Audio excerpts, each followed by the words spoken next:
베드로전서 4장 7절로 11절 말씀 함께 봅니다.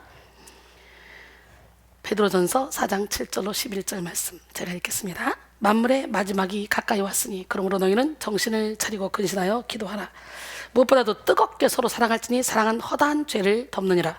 서로 대접하기를 원망 없이 하고 각각 은사를 받은 대로 하나님의 여러 가지 은혜를 맡은 선한 청지기같이 서로 봉사하라. 만일 누가 말하려면 하나님의 말씀을 하는 것 같이 하고 누가 봉사하려면 하나님이 공급하시는 힘으로 하는 것 같이 하라. 이는 범사에 예수 그리스도로 말미암아 하나님의 영광을 받으시게 하려 함이니 그에게 영광과 권능이 세세에 무궁하도록 있느니라. 아멘. 예, 이번 한 주간에는 성도의 정체성이라는 테마로 갑니다. 첫 번째 시간은 청지기의 정체성이라는 제목으로 말씀을 나누겠습니다. 정체성은 스스로 생각하는 확고한 자기 정의 및 존재의 본질로서 아이덴티티라고 그러죠. 나는 누구인가? 나는 어디에서 왔는가? 나의 역할은 무엇인가? 나는 무엇을 위해 살아가고 있는가? 여기에 대한 자기 답변이 바로 정체성입니다. 사람은 자기 정체성대로 살아가죠. 정체성이 분명한 사람은 분명한 삶을 살고 정체성이 확고한 사람은 확고한 삶을 살아갑니다. 정체성이 흔들리는 사람은 흔들리는 인생을 살고 정체성이 모호한 사람은 모호한 삶을 살아가죠. 그래서 프롬은 인간은 한 개인으로 정체성을 필요로 하는 존재라고 말했어요. 소크라테스는 너 자신을 알라 그랬어요. 여러분이 누구인지 정확하게 알고 계십니까? 여러분의 삶의 이유와 목적, 역할과 사명에 대한 분명한 자각이 있으십니까? 우리는 창조주 하나님의 피조물이자 예수 그리스도의 십자가의 은혜로 구원받고 용서받은 하나님의 자녀입니다. 하나님의 나라와 하나님의 의를 위해 부름받은 그리스도 예수의 종이자 천국을 향해 나아가는 순례자이며 천국의 시민권자입니다. 오늘 우리는 성도로 부름받은 우리의 정체성을 명확히 깨닫고 흔들림이 없는 믿음의 삶을 살아야 돼요. 베드로전서 2장 9절로 10절 그러나 너희는 택하신 족속이요 왕같은 제사장들 거룩한 나라요 그의 소유가 된 백성이니 이는 너희를 어두운 데서 불러내 그의 기이한 빛에 들어가게 하시니 아름다운 덕을 선포하게 하려 하심이라. 너희가 전에는 백성이 아니더니 이제는 하나님의 백성이요 전에는 긍휼을 얻지 못하였더니 이제는 긍휼을 얻은 자니라. 할렐루야. 사람들은 대개 세상에 태어나서 부모와 관계를 맺으면서 부모의 말과 행동, 태도를 통해 1차적인 정체성을 형성합니다. 자라면서 친구들을 만나고 생활하면서 자기 정체성을 새롭게 구축합니다. 특별히 사춘기에 접어들면 인생에 대한 근원적인 질문을 하면서 세상 속에서의 자기 정체성을 찾아가죠. 그런데 많은 사람들이 제대로 자기 정체성을 찾지 못하고 살아가죠. 열심히 공부하고 부지런히 일하면서도 자기가 누구인지 몰라요. 인생의 방향과 목적을 찾지 못하는 그런 사람들이 많이 있어요. 많은 지식을 가져도 자기 자신에 대한 지식은 얻지 못하고 많은 업적을 쌓아도 참된 자기를 발견하지 못한 사람들이 너무도 많이 있습니다. 인생의 참된 정체성은 오직 하나님께 있기 때문에 그래요. 하나님을 떠난 사람들은 아무리 애써도 참된 정체성을 찾을 수 없습니다. 지금 세상은 정체성의 총체적인 난국에 빠져 있습니다. 자기가 누구인지 알지 못하는 사람들은 정치적 정체성, 학문적 정체성 등등 여러 가지 정체성의 혼돈에 빠져서 우왕좌왕합니다. 쉼없이 일하고 바쁘게 살아가지만 헛된 일에 빠져 시간과 노력을 낭비하고 자아를 실현하기 위해 여러 가지 시도를 하지만 참된 자기를 찾지 못하고 위선과 가식의 삶을 이어갑니다. 오늘 우리는 인생의 명확한 정체성을 찾기 위해 하나님께 나가야 돼요.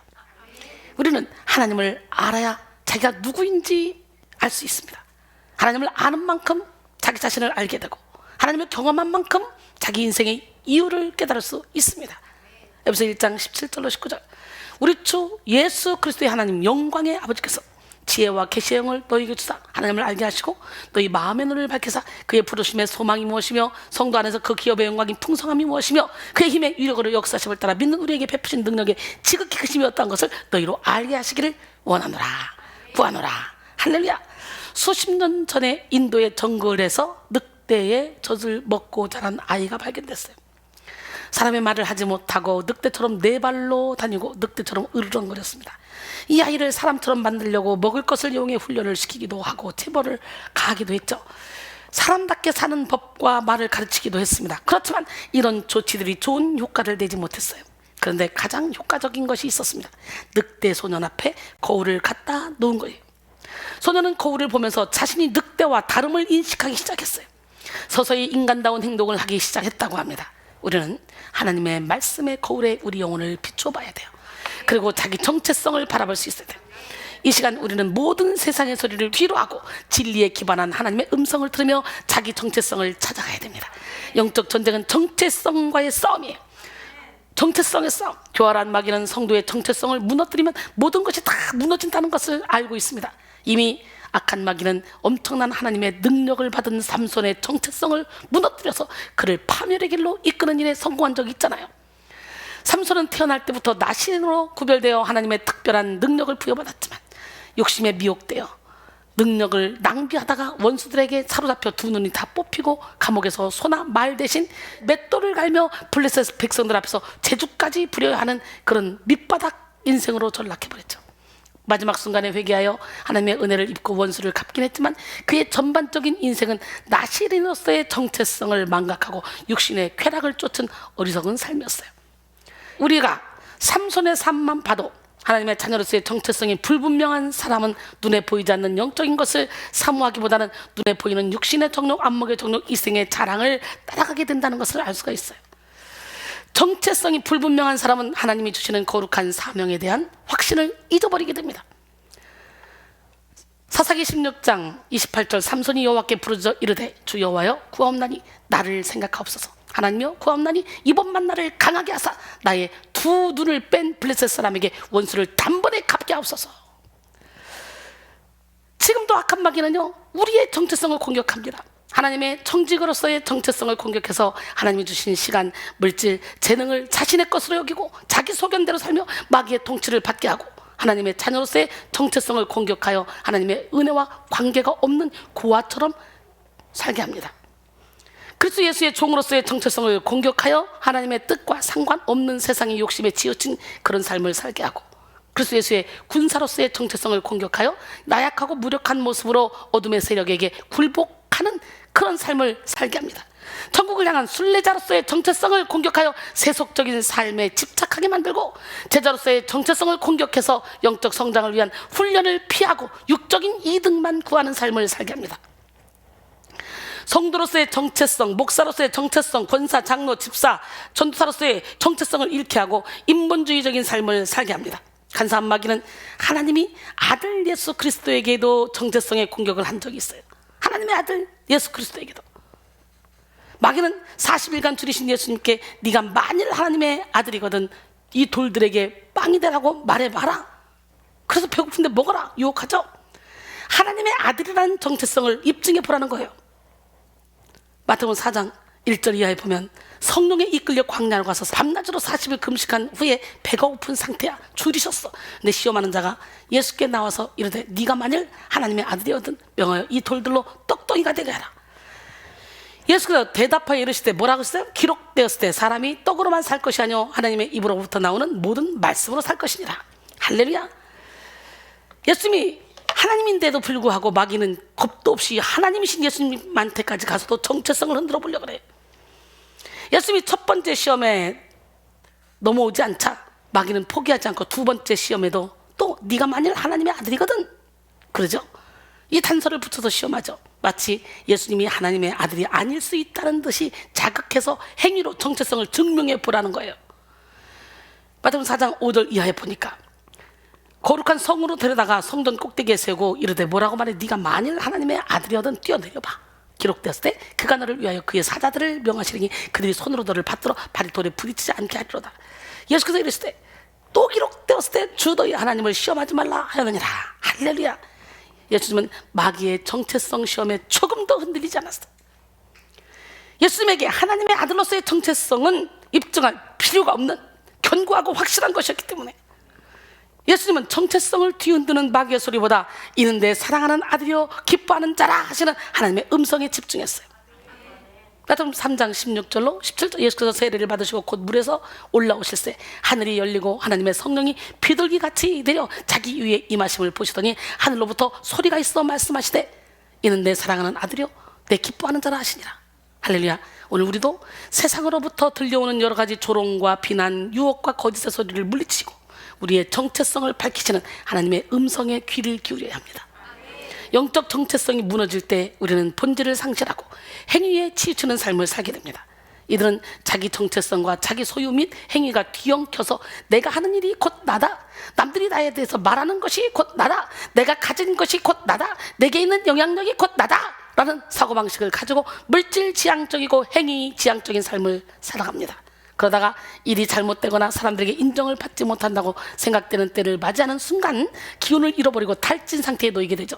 왜 열심히 살아야 하는지 알지 못하고 불안해서 열심을 내고 초조해서 경쟁하며 살아가죠.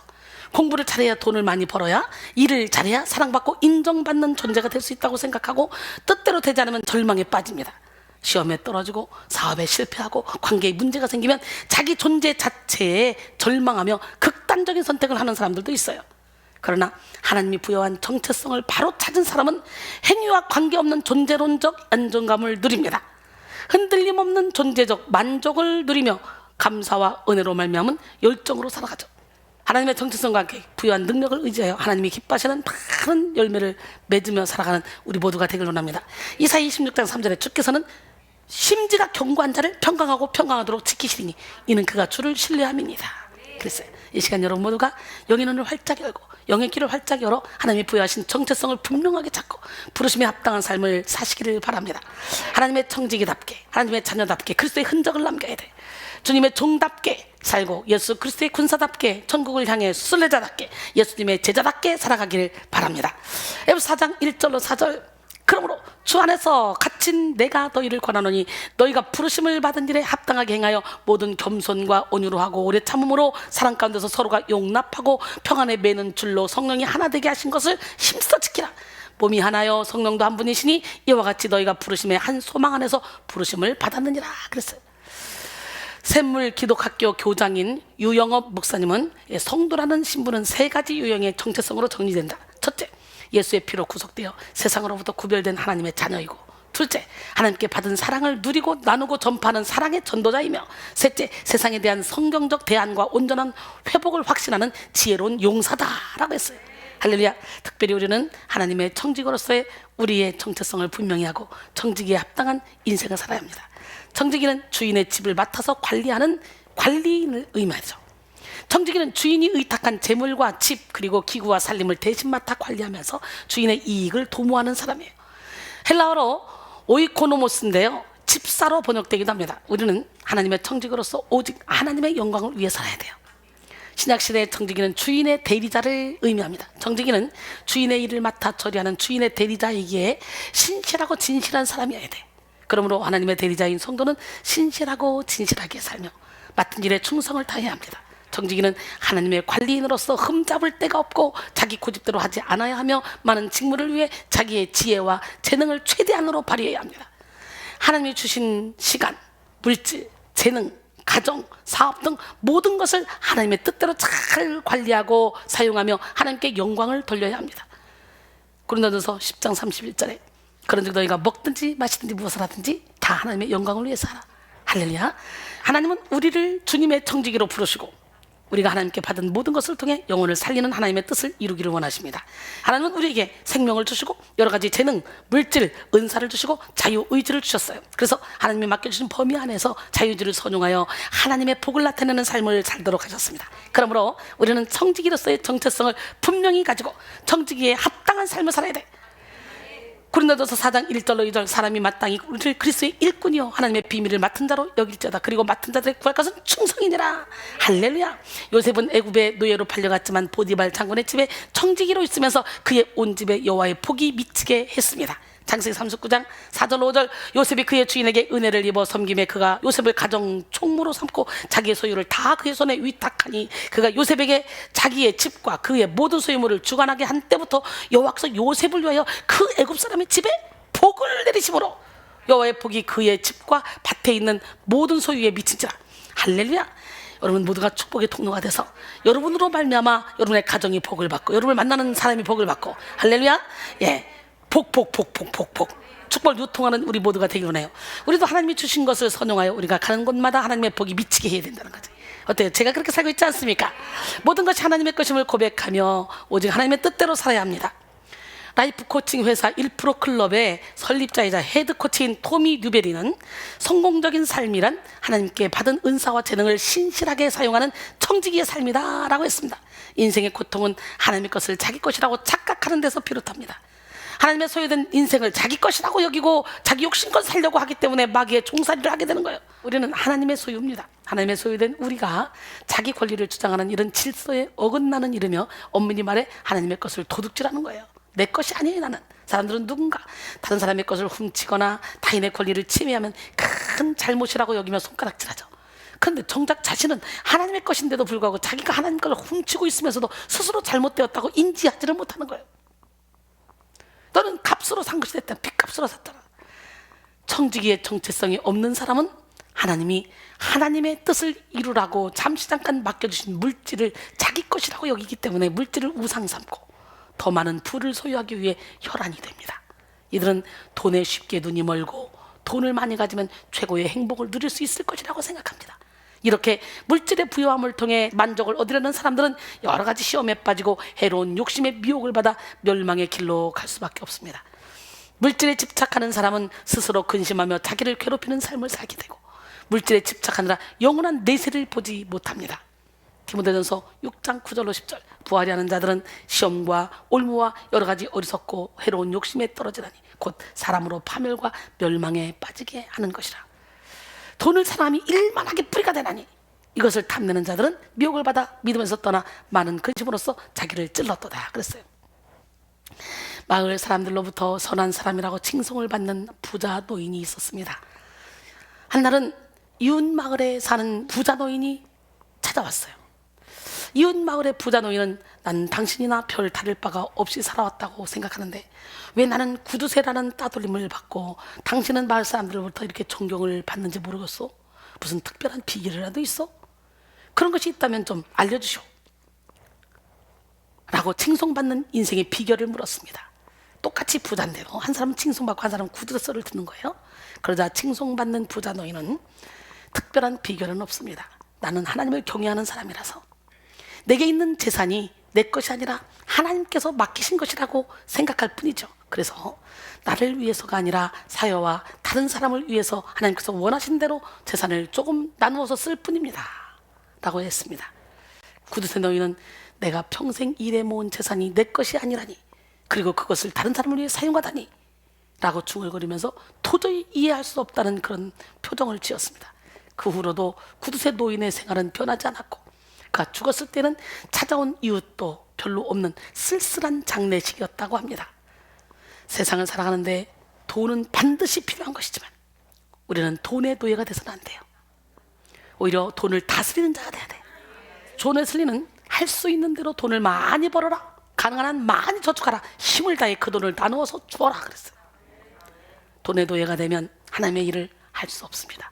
마음에 돈에 대한 욕심이 가득하면 사탄에게 쉽게 속아 어리석고 악한 삶을 살게 됩니다.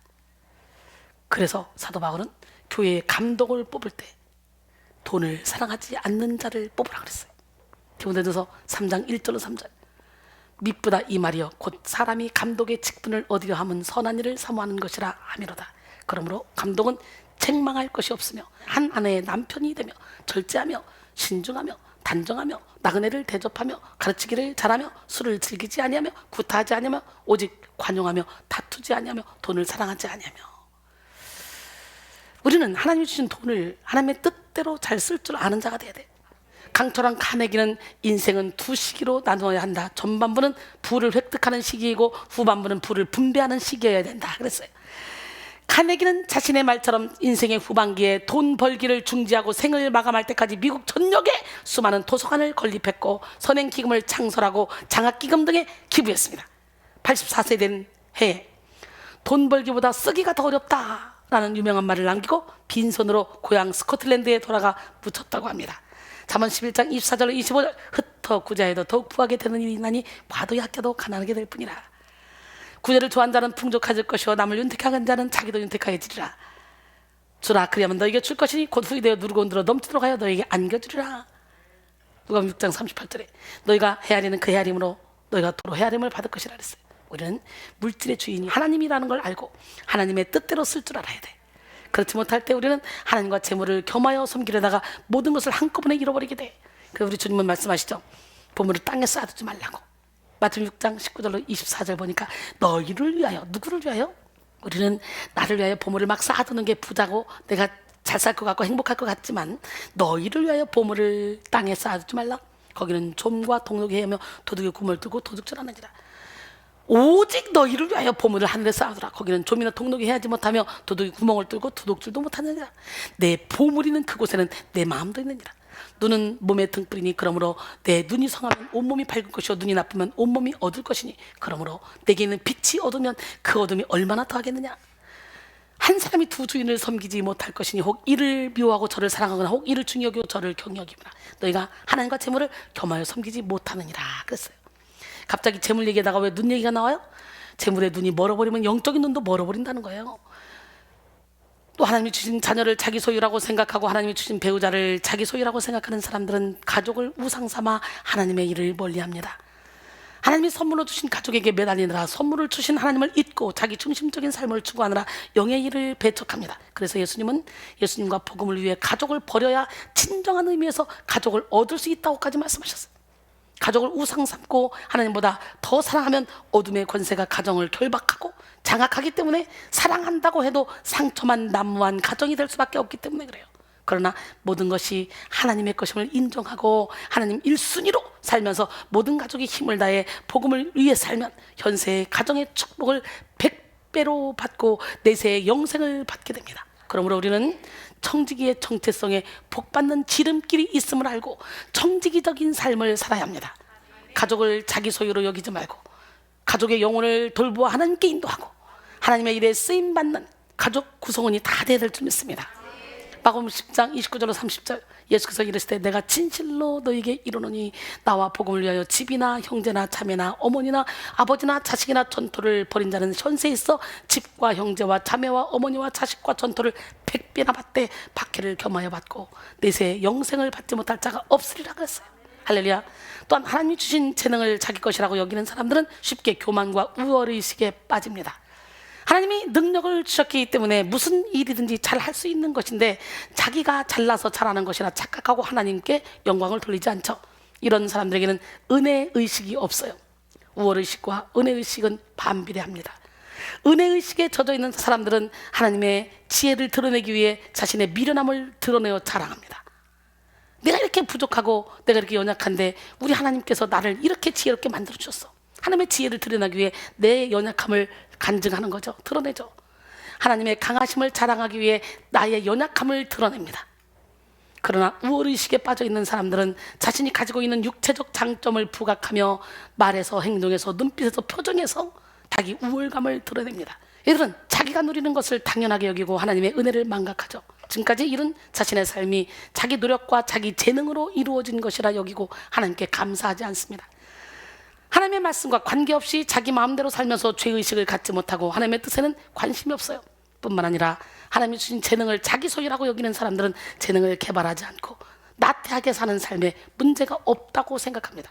이들은 마치 한 달란트 받은 사람이 아무것도 하지 않고 달란트를 땅에 묻은 것과 같은 삶을 살아가는 거죠. 너무 감사하죠. 저는요 이 곡을 하나씩 쓰면서 하나씩 발표할 때마다 내가 감동을 먹어요. 어떻게 하나님이 이런 곡을 나를 통해 만드실 수 있지? 어떻게 감동을 주지? 어느 날은 갑자기 의와 평강 희락, 의와 평강 희락, 의와 평강 희락 얻게 하소서. 아니 막 이게 나오는 거예요. 그래서 내가 어머 이건 또 뭐지? 적자. 그랬더니 엄청난 찬양이 나왔어요. 여기까지만 들어도 내가 아무렇게나 그냥 불러도 여기까지만 들어도 여러분 뭐가 팍 필이 오지 않아요? 이렇게 노래를 이렇게 만들었어요. 제가 성령께서 주시는 감동으로. 그래서 저는 이거를 쓰면서 만들면서 이야 신기하다. 내가 가만 잠자다가 말고 갑자기 막 주위의 지팡이와 막대기. 야 이게 좋다. 야 얘 집어봐. 주위의 지팡이와 막대기. 야 적어봐. 저것들이 막 깔깔 웃어. 이것들이 적어보라니까. 이렇게 해서 만들었어요 곡들을. 성령께서 확 우리 배지 목사님 앞에 무엇이 그리도 이게 쫙 그냥 휠이 막 쫙 오드는 거예요 처음에. 그러니까 성령께서 주셨어. 저는 그래서 이걸 만들면서 내가 만들었어 내 거야 이렇게 생각이 하나도 안 들어. 이야, 제가 감동을 먹어. 어떻게 이런 찬양을 만들 수가 있지? 어떻게 이런 찬양을 만들도록 하나님이 하셨지? 야, 이거 있잖아, 내가 만든 게 아니야. 주님께서 그냥 딱 음을 떠오르게 하셨어. 그래서 내가 그냥 아무렇게나 불러버리면 이 노래가 되는 거야. 뭐 신기해. 그리고 지금도 무슨 곡이라도 뭐라도 나 이거 찬양 만들어야지. 맘먹고 딱 잡으면 바로 만들어줘. 뭐 이게 도대체 무슨 일인지 모르겠어. 내 것이 아니에요. 주님 거예요. 그러니까 제가 쉴 수가 없는 거지. 할 일이 너무 많아서, 주님이 주신 달란트가 너무 많으니까 선한 청지기 같이 써서 많은 자들에게 영향을 끼치려고. 예수님의 비유에 등장하는 한 달란트 받은 사람은 주인으로부터의 거부감에 대한 두려움, 실패에 대한 두려움, 투자를 하는 다른 두 사람과의 비교의식에 따른 두려움, 그리고 모험을 하기 싫은 소심함과 게으름으로 인해 굳어버렸어. 그는 아무것도 하지 않는 것이 최선이라고 생각했어. 사실 그것은 근데 사탄의 괴계에 철저히 속은 거예요. 여러분, 한 달란트 받은 자, 아무것도 하지 않았기 때문에 있는 것까지도 다 빼앗기고 바깥 어딘 데로 쫓겨나서 슬피 울며 이를 가는 비참한 결과를 맞이하죠. 마태복음 25장 24절로 30절까지 잘 말씀이 나와요. 여러분에게 주신 그 달란트가 뭔지 한번 우리 재미없고 사님처럼 연구를 해야 돼.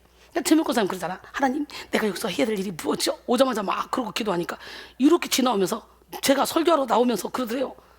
나는 그런 말 한 적이 없는데 나오면서 하는 말, 하도 간절히 기도하니까 하나님 만들어 쓰셔 그러더랬잖아. 그러더니 그게 제가 한 줄 알았대. 제가 진짜 말한 줄 알았대. 하나님은 저의 목소리로 응답을 주신 거예요. 간절히 기도하니까.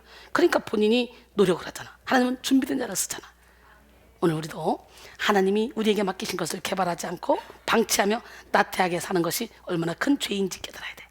우리는 하나님이 주신 모든 것을 방치하지 말고 관리해야 합니다. 밭에 잡초를 뽑듯이 날마다 마음속 죄를 몰아내고 회개함으로 마음을 관리해야 되고, 부지런히 공부하고 훈련을 받아 하나님이 주신 재능을 개발해야 돼. 노력하지 않고 잘할 수 있는 일은 없습니다. 토미 에반스의 하나님 나라의 비전을 품고 사는 길이라는 책 속에 이런 예화가 나옵니다. 어느 날 할아버지가 손녀에게 인형을 사줬어요. 그런데 그 인형은 며칠이 못 되어 부서지고 말았어. 손녀가 인형을 가지고 놀 때 인형의 발을 잡고 머리를 방바닥에 내동댕이 치면서 놀았던 거예요. 그런 모습을 바라보고 있던 할아버지가 손녀에게 그렇게 하면 안 된다 라고 말했어요. 그때 손녀가 이렇게 대답합니다. 할아버지, 이건 제 거거든요. 제 인형이에요. 제 인형. 할아버지가 주신 이상 자기 것이기 때문에 자기 마음대로 해도 된다는 손녀의 주장이었습니다. 그러자 할아버지는 그 손녀에게 중요한 교훈을 하나 알려줬어요. 얘야, 이 할아버지가 너에게 인형을 줄 때는 선한 의도로 사용해서 네가 더 행복해지기를 원하는 마음으로 준 것이란다. 나는 네가 나의 뜻을 알고 인형을 사랑하는 마음으로 가지고 놀면서 행복하기를 바란단다. 할렐루야. 마찬가지로 하나님은 우리 영혼의 영원한 행복을 위해 많은 것을 주셨습니다. 우리의 좋은 아버지가 되시는 하나님은 우리에게 가장 적합한 은혜를 주시면서 우리를 선한 길로 인도하십니다. 마태복음 7장 11절에 너희가 악한 자라도 좋은 것으로 자식에게 줄 줄 알거든 하물며 하늘에서 너희 아버지께서 구하는 자에게 좋은 것으로 주시지 않겠느냐. 할렐루야. 오늘 우리는 우리 인생의 모든 것이 하나님께 선물로 받은 것임을 알아야 돼. 먼저 우리 인생 자체가 하나님의 선물이에요. 하나님은 우리를 하나님의 형상대로 지으시고 우리에게 인생이라는 선물을 주셨어. 햇빛과 공기, 계절과 시간, 그리고 자연 만물, 우리가 누리고 살고 있는 이 모든 것이 다 하나님께 받은 선물이야. 인생을 살며 누리는 모든 낙이 다 하나님의 선물입니다. 전도서 3장 13절에 사람마다 먹고 마시는 것과 수고함으로 낙을 누리는 것, 그것이 하나님의 선물인 줄도 또한 알았도다 그랬어요. 인생을 살아가면서 누리는 모든 것이 다 하나님의 은혜이고, 예수를 믿고 죄에서 구원을 받아 신앙생활을 한다는 그 자체가 은혜입니다. 에베소 2장 8절로 9절, 너희는 그 은혜에 의하여 믿음으로 말미암아 구원을 받았으니 이것은 너희에게서 난 것이 아니요 하나님의 선물이라. 행위에서 난 것이 아니니 이는 누구든지 자랑하지 못하게 함이라 그랬어요. 야고보서 1장 17절에 온갖 좋은 은사와 온전한 선물이 다 위로부터 빛들의 아버지께로부터 내려오나니 그는 변함도 없으시고 회전하는 그림자도 없으시니라. 사명과 직분도 모두 하나님께로부터 받은 은혜입니다. 많은 헌신과 수고를 하는 사람들은 그만큼 하나님의 은혜를 받은 사람들입니다. 그러므로 자신의 수고함을 내세울 것이 없어요. 다른 사람이 수고하지 않는다고 정죄하거나 판단할 것도 아니에요. 우리는 자신의 의의를 내려놓고 오직 십자가의 은혜를 감사하는 마음으로 청지기적 사명을 감당해야 됩니다. 민수기 18장 7절, 보라 내가 이스라엘 자손 중에서 너희의 형제 레위인을 택하여 내게 돌리고 너희에게 선물로 주어 회막에 일을 하게 하였으니. 에베소 3장 7절에도 보니까 이 복음을 위하여 그의 능력이 역사하시는 대로 내게 주신 하나님의 은혜의 선물을 따라 내가 일꾼이 되었노라. 우리는 우리 인생을 이루는 모든 것이 하나님의 은혜임을 기억하고, 모든 것이 하나님의 선물임을 기억하고, 나까지도 선물임을 기억하고 청지기적인 삶을 살아야 합니다. 하나님이 주신 것을 오직 하나님의 뜻을 이루기 위해 관리하고 개발하며 사용해야 합니다. 우리의 모든 것이 우리를 창조하시고 구속하신 하나님의 것임을 고백하며 오직 하나님께 영광 돌리기 위해 살아야 됩니다. 고린도전서 6장 19절로 20절, 너희 몸은 너희가 하나님께로부터 받은 바 너희 가운데 계신 성령의 전인 줄 알지 못하느냐? 너희는 너희 자신의 것이 아니라 값으로 산 것이 되었으니 그런즉 너희 몸으로 하나님께 영광을 돌리라. 할렐루야. 욥은 하나님이 허락하신 사탄의 시험을 받아 하루에 모든 재산과 자녀를 다 잃어버렸지만 하나님을 찬양했습니다. 욥에게는 모든 것이 하나님께로 왔다는 청지기적 의식이 있었어요. 이런 욥의 모습에서 우리는 손양원 목사님을 떠올리지 않을 수 없습니다. 손양원 목사님은 한 공산당 청년에게 총살로 두 아들을 잃게 됩니다. 당시 손양원 목사님은 애양원 교회에서 예배를 인도하고 있었는데 갑작스런 두 아들의 순교 소식을 접하고도 모든 예배를 정상으로 인도한 후 감사기도를 드렸다고 합니다. 하나님 뜻이 계셔서 제 두 아들을 불러가신 것으로 믿고 감사합니다. 하나님, 제 두 아들을 죽인 사람 그의 생명을 보존해 주십시오. 제가 전도하겠습니다. 그가 그대로 지옥에 가서는 안 됩니다. 하나님, 저에게 그를 사랑할 수 있는 마음을 주옵소서. 그리고 장례 예배를 드리며 영광일세 영광일세 내가 누릴 영광일세 하고 찬송을 힘차게 불렀다고 합니다. 아들들의 장례식을 마치고 손양원 목사님은 하나님 앞에 감사헌금을 바쳤고, 그 감사헌금 봉투 겉면에는 두 아들의 순교를 감사하며 1만 원 손양원이라고 적혀 있었습니다. 손양원 목사님도 욥과 같이 모든 것이 하나님께로 왔다는 정직이적 의식이 있었던 것이죠.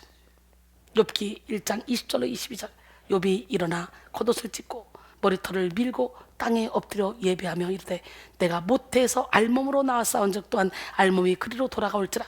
주시니도 여호와시오 거두시니도 여호와시니 여호와의 이름이 찬송을 받으실지니라 하고, 이 모든 일에 욥이 범죄하지 아니하고 하나님을 향하여 원망하지 아니하니라 그랬어요.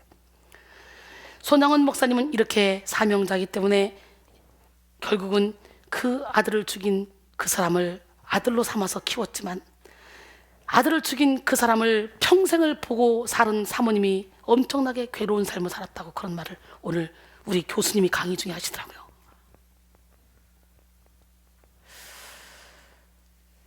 청지기의 정체성은 악하고 음란한 말세를 살아가는 성도의 강력한 무기가 됩니다. 청지기 의식을 갖는 순간 우리는 말세의 여러 가지 죄로부터 자유할 수 있습니다. 청지기 의식이 과도한 자기애에서 비롯한 재물에 대한 집착, 자존심에 대한 집착을 버리게 하고 하나님의 뜻을 거스르는 모든 죄를 다 버리게 합니다.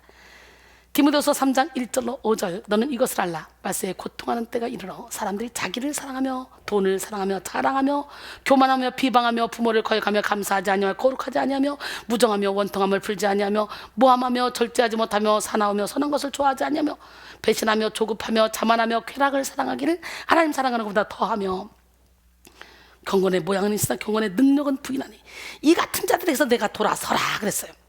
완전히 하나님 손에 사로잡혀서 세상 사람들이 우리를 볼 때 저거 분수 아니야, 저거 바보 아니야, 왜 이렇게 손해보는 짓을 하고 살아 라고 비아냥거린다 할지라도, 분수처럼 산다 할지라도 나를 통해 그리스도의 사랑을 전달하는 축복의 통로들이 다 되길 원해요. 할렐루야. 그러므로 우리는 세상이 악할수록 청지기의 정체성을 부여잡고 청지기적 삶을 살아야 합니다. 어때요? 제가 그렇게 살고 있잖아요. 그럴 때 말세의 죄를 이길 수가 있어요. 오늘 본문을 기록한 베드로는 만물의 마지막이 가까운 환난의 때에 전 세계로 흩어진 그리스도인들에게 승리의 지침으로서 청지기의 정체성을 제시했습니다. 당시 그리스도인들은 스데반이 순교한 이후에 전 세계로 흩어져서 객지 생활을 하면서 무서운 환난과 핍박을 받았죠. 베드로는 그러한 성도들을 위로하고 격려하면서 환난 중에 승리하기 위해 오늘 본문을 통해 크게 세 가지를 당부했습니다. 첫째는 정신을 차리고 근신하여 기도하고, 할렐루야. 오늘 베드로전서 4장 7절, 만물이 마지막에 가까이 있으니 그러므로 너희는 정신을 차리고 근신하여 기도하라. 여기서 정신을 차린다라는 말은 헬라어로 소프로네오인데요. 소프로네오, 온전한 정신을 가진다는 말이에요. 이것은 귀신 들린 사람이 정신이 제대로 돌아와서 온전해진 것을 가리킬 때 사용된 단어와 같습니다. 그리고 근신하다라는 말은 헬라어로 네포로 술 취한 상태나 잠든 상태에서 깨어나는 것을 말하는데 정신을 차린다와 비슷한 표현이죠. 사람들이 모든 것이 하나님의 것임을 망각하고 제멋대로 사는 이유는 마귀의 미혹을 받아 정신없이 살기 때문이에요. 세상에 속한 사람들은 술 취한 듯 잠에 취한 듯 살기 때문에 천지를 창조하시고 만유의 주재자가 되시는 하나님을 보지 못합니다. 이 시간 우리는 기도함으로 영을 깨우고 창조주 하나님을 봐야 돼요. 모든 것을 소유하시고 모든 것을 다스리시는 하나님의 손 아래서 겸손하게 하나님의 뜻을 구해야 합니다. 데살로니가전서 5장 5절 6절 너희는 다 빛의 아들이요 낮의 아들이라. 우리가 밤이나 어둠에 속하지 아니하느니 그러므로 우리는 다른 이들과 같이 자지 말고 오직 깨어 정신을 차릴지라. 이제는 정신 차리라고 찬양해야 될까 봐. 자다가 깰 때가 정신 차려라 막 그러고. 에베소 5장 14절로 17절 그러므로 이르시기를 잠자는 자여 깨어서 죽은 자들 가운데서 일어나라. 그리스도께서 너에게 비추이시리라 하셨느니라. 그런즉 너희가 어떻게 행할지를 자세히 주의하여 지혜 없는 자 같이 하지 말고 오직 지혜 있는 자 같이 하여 세월을 아끼라. 때가 악하니라. 그러므로 어리석은 자가 되지 말고 오직 주의 뜻이 무엇인가 이해하라 그랬어요. 둘째로 베드로는 흩어진 그리스도인들에게 뜨겁게 서로 사랑하라 그랬어요. 본문 8절에 무엇보다도 뜨겁게 서로 사랑할지니 사랑은 허다한 죄를 덮느니라.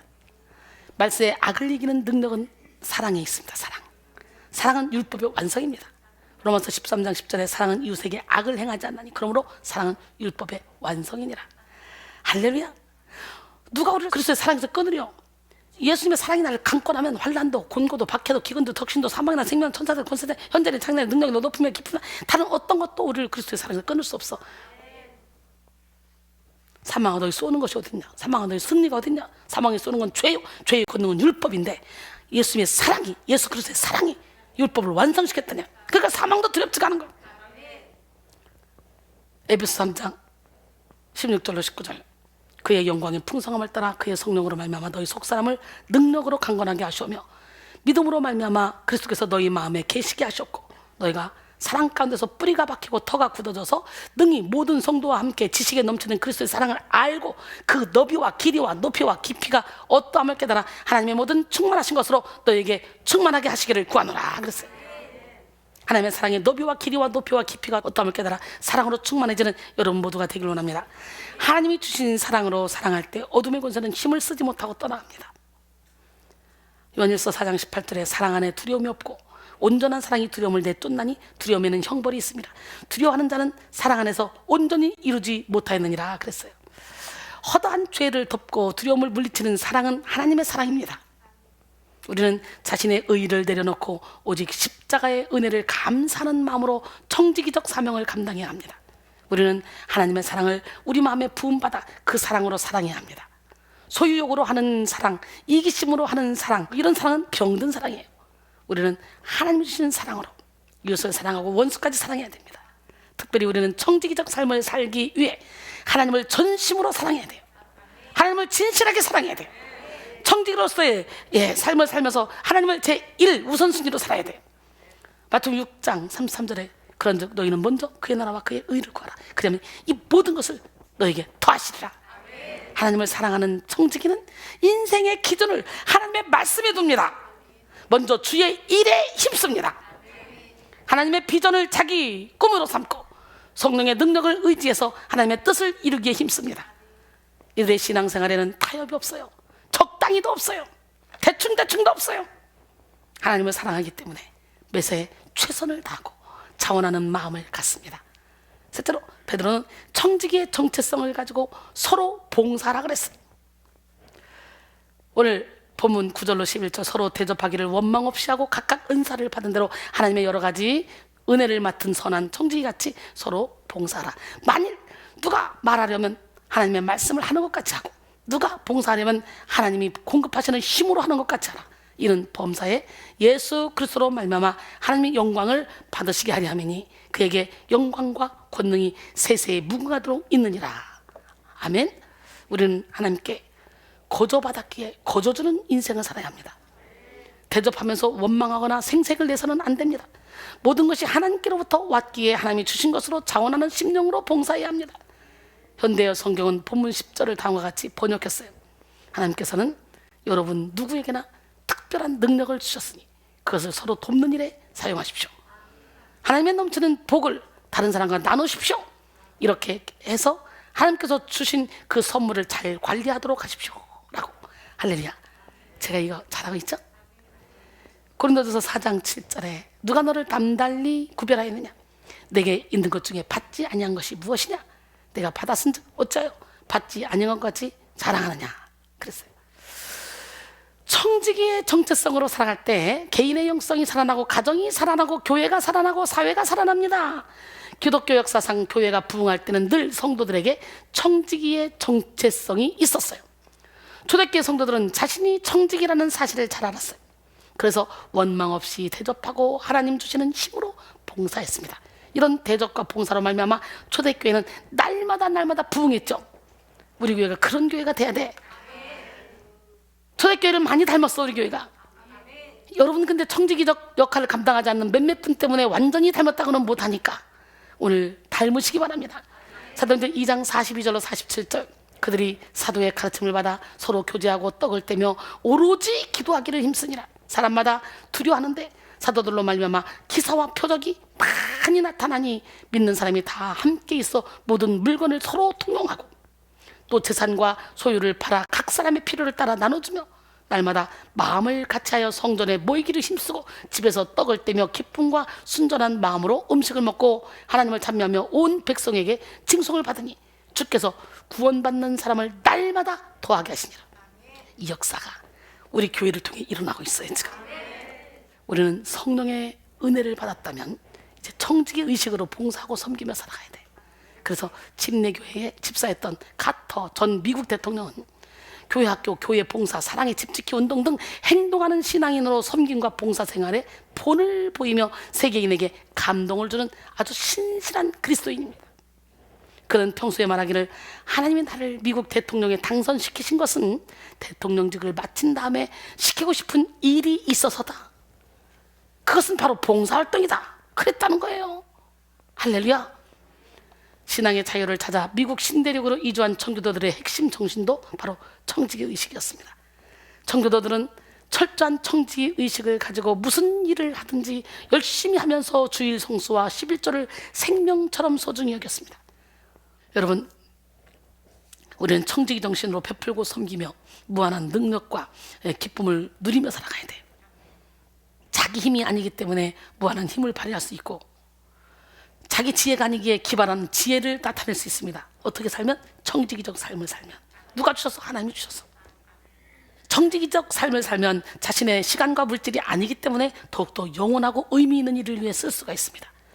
청지기의 마인드를 가지고 있으면 사사로운 욕심을 이길 수 있고 자유롭게 성령의 인도를 받을 수 있습니다. 19세기 말 미국의 영적 각성운동의 주도적 역할을 한 사람들 가운데 아도니람 골든 목사가 있습니다. 이 목사는 보스턴 지역에서 사역하면서 미국 침례교회 부흥의 큰 역할을 감당했습니다. 그가 영적으로 크게 성장할 수 있게 된 배경으로 한 에피소드가 있습니다. 한 번은 설교를 준비하다가 피곤해서 그만 책상에서 깜빡 잠이 들었어요. 그러다가 꿈을 꾸게 됩니다. 꿈에서 그는 주일 예배를 설교를 하고 있어요. 주일 예배 설교를. 회중석을 돌아보니 낯선 남자가 자신의 설교를 경청하고 있는 거예요. 왠지 그 남자에게 자꾸 시선이 끌렸어요. 예배를 마치고 그 남자를 찾으려고 했는데 먼저 가버렸는지 찾을 수가 없어요. 그래서 안내위원에게 그 사람이 누군지 물었어요. 아냐고. 근데 안내위원은 놀랍게도 그분은 예수님이라고 말합니다. 꿈이에요, 꿈. 이 꿈을 꾸고 난 뒤 골든 목사의 마음 자세가 달라졌어요. 꿈을 꾸기 이전 그는 청지기적 정신으로 설교하지 않았어요. 그저 사람들의 눈만 의식하며 형식적인 예배를 진행하고 설교했습니다. 하지만 꿈을 꾼 후 그의 생각은 완전히 달라졌어요. 그는 항상 하나님이 지켜보신다는 생각을 하게 되었고 강단에 설 때 어떻게 하면 교인들이 은혜를 받게 할 수 있을까? 어떻게 하면 하나님을 감동시킬 수 있을까? 어떻게 하면 하나님을 기쁘시게 할 수 있을까? 자신이 선포하는 말씀을 통해 어떻게 예수님의 뜻을 전할까 고민하며 말씀을 선포했습니다. 그 결과 예배의 분위기는 놀랍게 달라졌습니다. 많은 성도들이 은혜를 받기 시작했고 교회에서 뜨거운 부흥이 일어났어요. 하나님께서 자신에게 맡기신 교회를 위해 열심히 사역했던 그는 결국 미국의 큰 영적 각성을 일으키는 사람이 되었어요. 할렐루야. 청지기로 사는 우리는 하나님이 맡겨주신 사명을 감당하게 하기 위해 능력과 도구도 다 주심을 믿어야 합니다. 열심히 일을 하고도 마땅한 일을 했기에 스스로 무익한 종이라고 여겨야 되는 거예요. 누가복음 17장 7절 10절 너희 중 누구에게 밭을 갈거나 양을 치거나 하는 종이 있어 밭에서 돌아오면 그더러 곧 와 앉아서 먹으라 말할 자가 있느냐?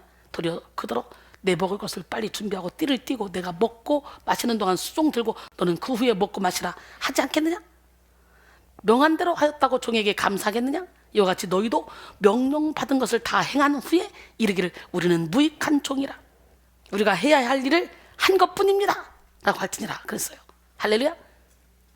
그러니까 저는 시간이 더 없어서 못하고 체력이 더 없어서 못하는 것이 안타까울 뿐이지 저는 나 이 정도는 했으니까 나 이 정도는 헌신했으니까 나 이 정도는 예물을 드렸으니까 나 이 정도는 그래 내 생명까지 드렸으니까 이런 마음이 전혀 없어요. 체력만 좀 더 좋으면 저 환자 집중해서 만지면 금방 좋아질 텐데 체력만 좀 좋으면 저 사람 상담해주면 확 풀릴 텐데 막 이런 생각이 많지. 근데 일일이 한 사람 한 사람 그렇게 끌려다니다 보면 더 큰 일을 못하니까 제가 절제를 하는 거지. 죽도록 수고하고도 일할 것이 없다는 마음, 이 마음으로 살아간다면 무슨 일을 하더라도 아무런 불평이 없을 것입니다.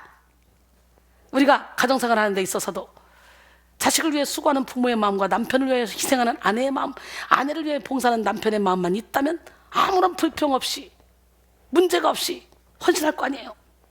그러므로 우리가 주님의 일을 할 때 내가 하는 일은 언제나 부족하다고 생각하는 마음, 수고하고도 부족하고 주고도 부족하며 오히려 더 주지 못해 미안하다는 마음. 어머 세상에 제가 그 마음을 갖고 있어요.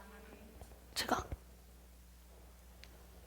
쉼없이 수고하고도 부족하다고 생각하며 스스로 무익한 종이라고 여겨야 합니다. 청지기의 정체성을 갖고 있는 사람은 이런 태도로 살고 하나님 앞에서 겸손과 충성심을 잃지 않습니다. 저는 제가 생각해도 사실은 기특하거든요. 세상을 그렇게 좋아했던 내가 어떻게 이렇게 살 수 있지?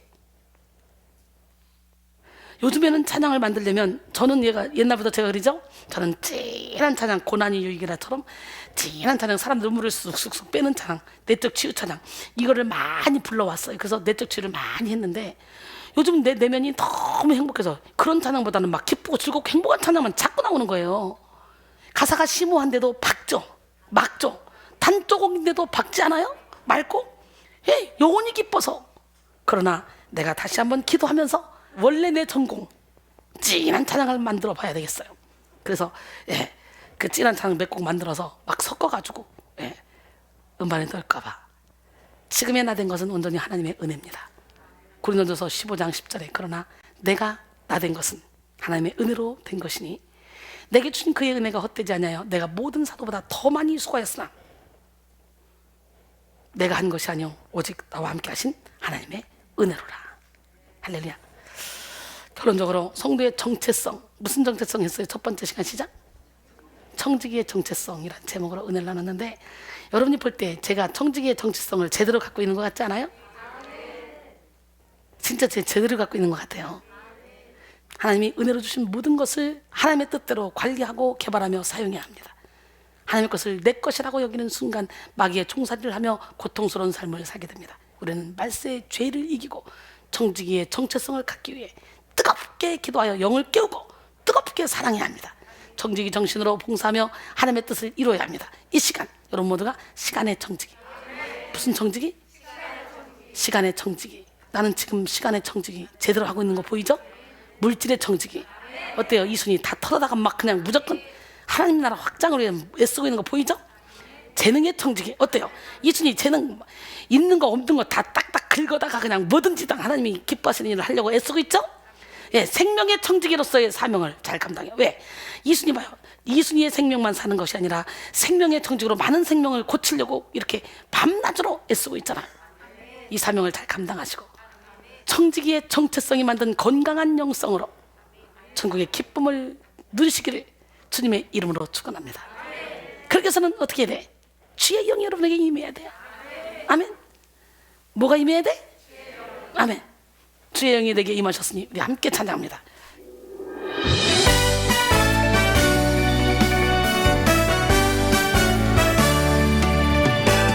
주의 영이 내게 임하셨으니 나의 죄를 씻어주시리. 주의 영이 내게 임하셨으니 나를 새롭게 해주시리. 주의 영이 내게 임하셨으니 주의 권능 얻으리. 주의 영이 내게 임하셨으니 주의 복음 전하리라.